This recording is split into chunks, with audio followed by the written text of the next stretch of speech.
उत्तराखंड की ठंडी पहाड़ियों के बीच में से एक बस दिल्ली की ओर आ रही थी। उस बस में काफ़ी यात्री बैठे हुए थे। कुछ यात्री अपनी नींद की आगोश में खोए हुए थे और कुछ यात्री अपने मोबाइल फ़ोन के रोशनी में अपने चेहरे चमका रहे थे। खिड़की के बाहर घुप अंधेरा था। बस के हेडलाइट से पेड़ों की परछाई मानो लंबी और डरावनी लग रही थी। इस बस में दो घनिष्ठ दोस्त सफ़र कर रहे थे। वो दिल्ली के कॉलेज में पढ़ते थे। वह अपनी छुट्टियां मनाने गांव में आए थे और गांव से वापस दिल्ली के लिए लौट रहे थे। उतने में अभय को बस के अंदर कुछ अजीब सा महसूस हुआ, मानो कोई अजीब सी शक्ति बस के अंदर फैल रही हो। बस की पिछली सीट पे एक आदमी बैठा था। काले कपड़े, माथे पर सफ़ेद राख और उसके हाथ में एक डब्बा था जो चमकदार लग रहा था और उसकी आंखें ऐसे चमक रही थी मानो किसी की मौत का इंतज़ार कर रही हो। आधी रात होते होते बस ड्राइवर ने एक शॉर्टकट लिया। वो शॉर्टकट एक ऐसे सुनसान जंगल से था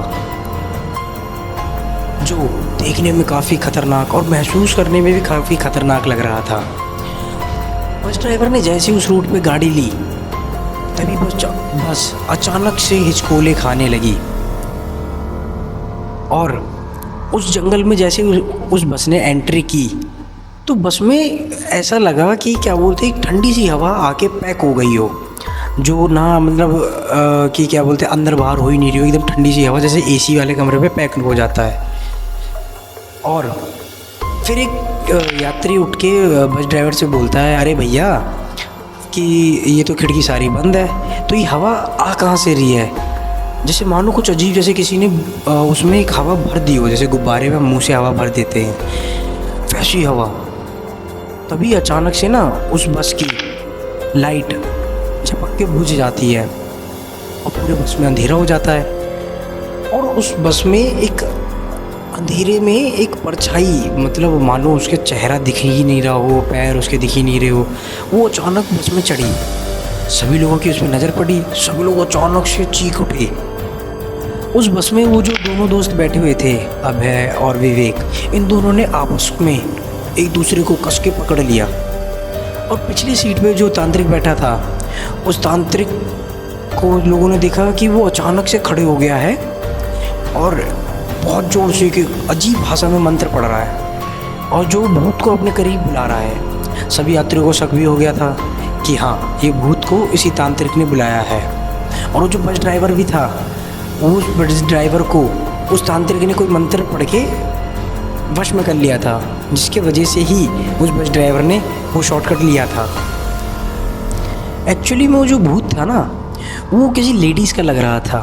उसके लंबे बाल और सफ़ेद साड़ी और उसकी आंखें ऐसे मानो जैसे उसकी आंखों में कोई अंगारे जल रही हो। वो भूत बस की सीटों के बीचों में घूमने लगा। उस भूत ने इस दौरान एक यात्री को पकड़ा, उसका गला इतनी ज़ोर से दबाया, उस यात्री का पूरा मुंह लाल हो गया। और इसको देख के पूरे बस में भगदड़ मच गई, चीखे पुकारे मचने लग गई। लोग काफ़ी चिल्ला रहे, भूत भूत भूत। जब सभी लोग डरने लगे तो उतने वो तांत्रिक खड़े हो गए, मुस्कुराते हुए कहता है कि अरे आप लोग ना डरो मत, ये आत्मा को मैं अपनी वश में करूँगा, इसकी शक्तियाँ मैं अपने वश में करूँगा और मेरे को वो मिलेगा जिसकी तलाश में मैं हूँ। एक्चुअली में वो जो तांत्रिक था, वो उस आत्मा को अपने वश में करके वो चाहता था कि मैं सबसे सिद्ध पुरुष वो बन जाऊँ, तांत्रिक, और महान बन जाऊँ, लोग मेरी बातें करें। तो इसके लिए उसे उस बस में जो यात्री बैठे हुए थे निर्दोष, उनकी बलि देनी थी उस भूत को। वह दो दोस्त अभय और विवेक, इन दोनों को आपस में समझ आ गया कि अगर हमने कुछ नहीं किया तो बस में पूरे यात्री मारे जाएंगे।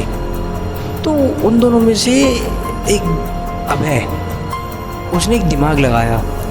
वो आगे बढ़ा और उसने चिल्लाया कि अरे तुम इस तरीके से इन निर्दोष यात्रियों को नहीं मार सकते।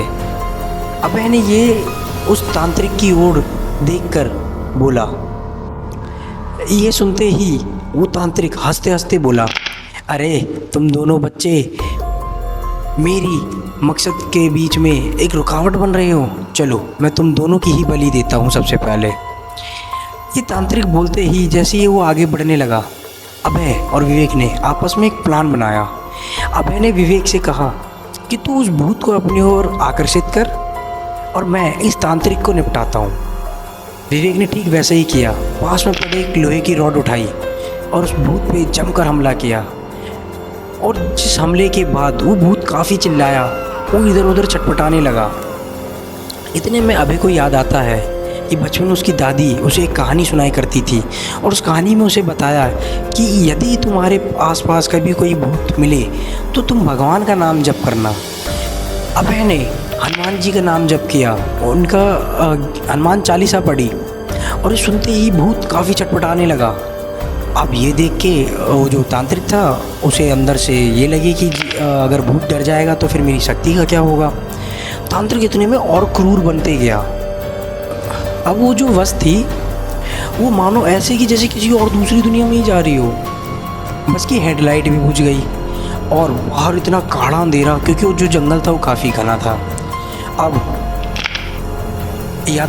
यात्रियाँ आपस में डरने लगे और जो बस ड्राइवर था उसके हाथ स्टीयरिंग से मानो यूं जैसे चिपक गए हो और उसका पूरा शरीर थर-थर काँप रहा था। अब इतने में तांत्रिक चिल्लाया, बस कुछ देर और, थोड़ी देर और कोऑपरेट करो, ये भूत मेरे नियंत्रण में आने वाला है और मैं राजा हो जाऊंगा इस दुनिया का। अब इसी दौरान एक एक करके उस बस के यात्री अपने आप बेहोश होने लगे। उनकी जो जीवन शक्ति थी वो इस तरीके से खिंच रही थी मानो कोई उनके प्राण खींच रहा हो। अब ये देख के अभय और विवेक काफ़ी संकोच करने लगे, उनको घबराहट हुई। लेकिन विवेक ने इस दौरान देखा कि वो जो तांत्रिक था वो काफ़ी खुश था और उसके हाथ में ना एक ऐसा डब्बा था जो चमक रहा था। और विवेक को ये लगा कि शायद वो जो भूत की जो शक्तियाँ हैं वो उसी में कैद है। तो विवेक और अभय ने मिलकर फिर से एक और योजना बनाई। अभय ने इस बार विवेक को बोला कि तू जा और भूत को अपनी ओर आकर्षित करियो। इतने में अभय तांत्रिक की ओर बढ़ा और उस भूत ने विवेक को पकड़ा और उसकी गला इतनी जोर दबाया, उसका गला, कि विवेक का पूरा मुंह नीला पड़ गया था। वो एकदम उसका मुंह गुब्बारे जैसा फूट रहा था, मानो उसके प्राण अभी ही निकल जाएंगे। इतने में अभय उस तांत्रिक की ओर गया और तांत्रिक से छीना झपटे की और उस डब्बे को लेकर उसने ज़मीन पे पटक दिया बाहर बस के। अब वो जैसे ही डब्बा पटका वो भूत काफ़ी छटपटाने लगा। वो भूत मानो यूँ जैसे कि उसका कोई प्राण खींच रहा हो। भूत के भी वो भूत इतनी जोर छटपटा रहा था। इतने में वो भूत चिल्लाते चिल्लाते उस तांत्रिक को ही पकड़ के उस पर ही अपना कब्जा कर लिया।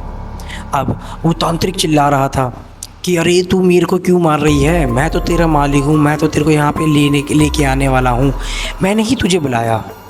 अब वो भूत अपना सुधूत तो खो बैठा था। उसने गुस्से में आकर उस तांत्रिक को चीर डाला, उस तांत्रिक के 6 टुकड़े कर दिए, इतना गंदा चीरा उसे। और उस तांत्रिक की जो चीखें थी वो उस जंगल में गूंजते गूंजते गूंजते अपने आप धीरे धीरे साइलेंट हो गई और वहीं समाप्त हो गई। इतने में उस भूत ने उस तांत्रिक की हत्या करने के बाद उसका गुस्सा थोड़ा सा ठंडा हुआ और इतने में अभय ने फिर से हनुमान चालीसा पढ़ा और उस भूत को वहाँ से भगाया। और उसके बाद उस बस में सब चीज़ नॉर्मल होने लगा। बस जो थोड़ी देर पहले इतनी ज़ोर से हिल रही थी मानो उसके बीच में कोई लकड़ी के पुल पे बस चल रही हो, ऐसे ऐसे हिल रही थी, वो एकदम सामान्य हो गई। अब धीरे धीरे बस के अंदर की लाइटें जलने लगी, हेडलाइट जलने लगी। जो बस ड्राइवर था वो अब नॉर्मल हो गया। सारे बस यात्री जो थे वो अपने एक एक जगह करके अपनी अपनी सीटों पे आ गए, बैठ गए और हाँ उनकी सांसें भी आ गई वापस।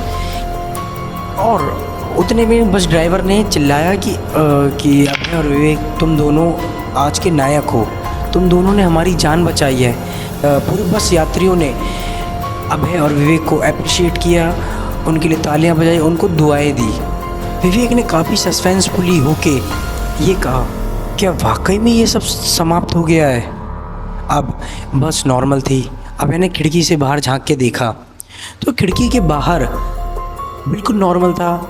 रोड पे एक परछाई थी जो बस की ही थी, और उस बस की परछाई के साथ साथ एक और परछाई थी जो उस भूत की थी। सफ़ेद साड़ी और एक परछाई जो मानो दूर धीरे धीरे धीरे दूर जा रही है। अब सब नॉर्मल हो चुका था। वो बस वापस से अपने राह पे निकल पड़ी दिल्ली की ओर जाने के लिए। नमस्कार दोस्तों, मेरा नाम है कृष्णा महतो और मैं स्वागत करता हूँ आप सभी का मेरे यूट्यूब चैनल कृष्णा महतो में। तो दोस्तों, आपका भाई फिर से एक नई वीडियो लेकर आया है जिसका टाइटल है वो बस और वो काली रात। इस कहानी में मेरा ट्विस्ट तो ये है कि वो तांत्रिक ने उस भूत को बुलाया कहाँ से था, और वो भूत आया तो उस तांत्रिक के ऊपर ही क्यों झपट पड़ा। आपका ओपिनियन क्या कहता है कमेंट बॉक्स में बताना ना भूले। और अगर आपको ये वीडियो अच्छी लगी हो तो लाइक करें जिससे मेरे को मोटिवेशन मिलेगी, और सब्सक्राइब करें मेरे से जुड़ने के लिए, जिसकी वजह से मैं आपके लिए नई वीडियोज़ लाते रहूं हॉरर एंड मिस्टीरियस टॉपिक पे। धन्यवाद।